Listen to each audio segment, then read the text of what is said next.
Assalamualaikum warahmatullahi wabarakatuh. Kami dari kelompok 7 akan mempresentasikan hasil kerja kelompok kami, yaitu analisis terhadap Undang-Undang Nomor 11 Tahun 2020 tentang Cipta Kerja Bab 8.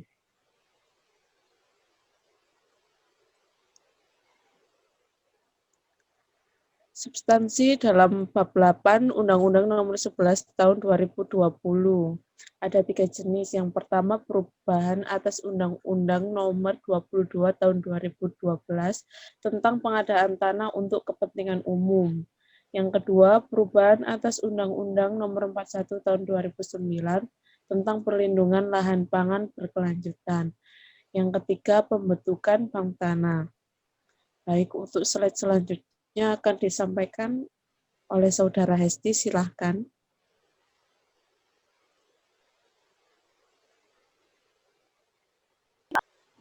Analisa terkait unsur-unsur dalam pembuatan undang-undang.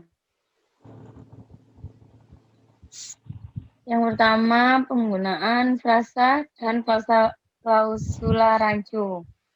Perubahan pasal 44 nomor 41 tahun 2009. Analisanya tentang kata kepentingan umum dan atau proyek strategis nasional.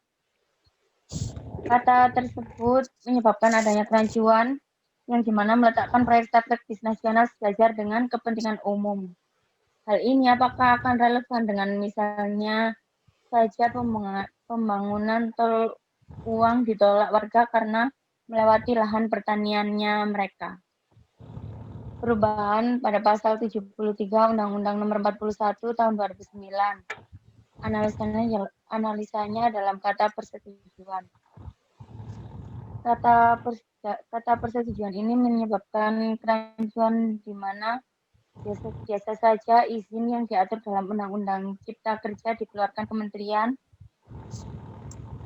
Tapi jika kemudian hari ada masalah, akan menjadi lempar-lemparan kesalahan karena yang memberikan persetujuan ini adalah bupati dan ataupun gubernur.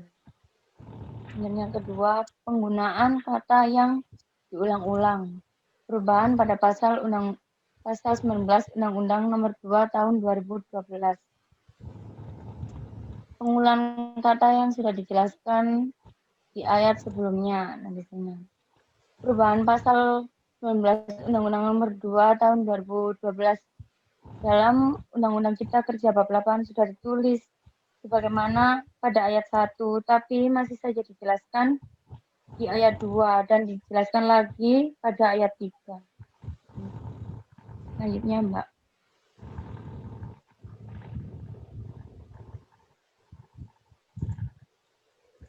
Yang ketiga, adanya banyak pasal blanko.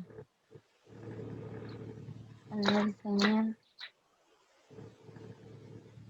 Pasal blanko ini pasal yang tidak dituntaskan. Akhirnya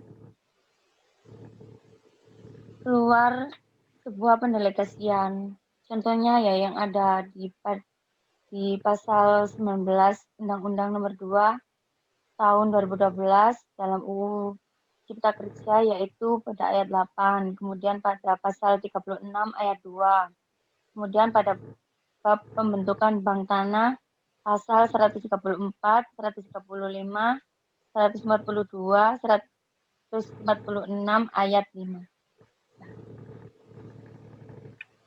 Dan lanjut, Mbak. Baik, terima kasih Mbak Hesti atas presentasinya. Untuk slide selanjutnya akan disampaikan oleh Mbak Ulfa, silahkan. Terima kasih. Saya akan menjelaskan analisis terkait sedikit dari substansi yang ada di Undang-Undang Nomor 11 Tahun 2020 tentang Cipta Kerja. Yang menjadi sorotan di sini, saya menyorot pada perubahan pasal 8. Undang-Undang Nomor pasal 8 ayat 2 Undang-Undang Nomor 12 Tahun 2020 di mana diterangkan bahwa tanah ulayat itu bisa termasuk atau bisa menjadi tanah yang digunakan untuk kepentingan umum. Ini jika pasal ini berlaku itu akan berlawanan dengan Undang-Undang Pokok Agraria. Jadi di mana Undang-Undang Pokok Agraria ini melindungi adanya tanah ulayat atau tanah masyarakat adat atau tanah masyarakat tradisional ini, tapi di Undang-Undang Cipta Kerja itu tanah ulayat bisa termasuk dalam tanah untuk pengadaan bisa digunakan untuk pengadaan tanah untuk kepentingan umum. Lalu yang kedua, tambahan ayat dalam pasal 18 Undang-Undang Nomor 12 Tahun 2020. Di sini kita bisa melihat adanya penguatan atau perluasan kekuasaan pemerintah pusat dengan penambahan ayat-ayat yang bunyinya kawasan, misalnya kawasan ekonomi dikuasai oleh pemerintah pusat. Kata dikuasai itu bisa kita garis bawahi, di situ ada penguatan dan perluasan kekuasaan. Lalu yang ketiga, adanya pasal tambahan pada pasal 19 Undang-Undang Nomor 2 Tahun 2012 yang itu ada 3 ABC. Saya menyorot pada pasal 19-nya yaitu penghapusan AMDAL. Jadi untuk pengadaan tanah di bawah 5 hektar dan sudah mendapat persetujuan, itu sudah tidak perlu atau sudah tidak dihiraukan lagi tentang AMDAL. Nah, ini bisa menjadi masalah di kemudian hari walaupun tanah itu kurang dari 5 hektar apabila digunakan untuk misalnya penggunaan lahan yang nanti menghasilkan limbah B3. Walaupun itu kurang dari 5 hektar, itu kan harus ada AMDAL-nya. Gitu. Terima kasih. Baik, terima kasih Mbak Ulfa atas penjelasannya.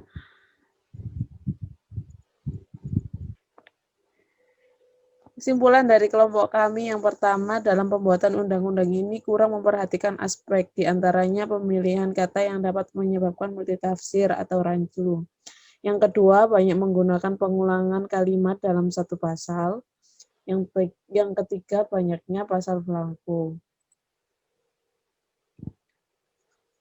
Rekomendasi dalam Undang-Undang Nomor 11 Tahun 2020 memerlukan pengkajian ulang, terutama terkait bahasa dan pemilihan kata sehingga tidak menyebabkan multitafsir.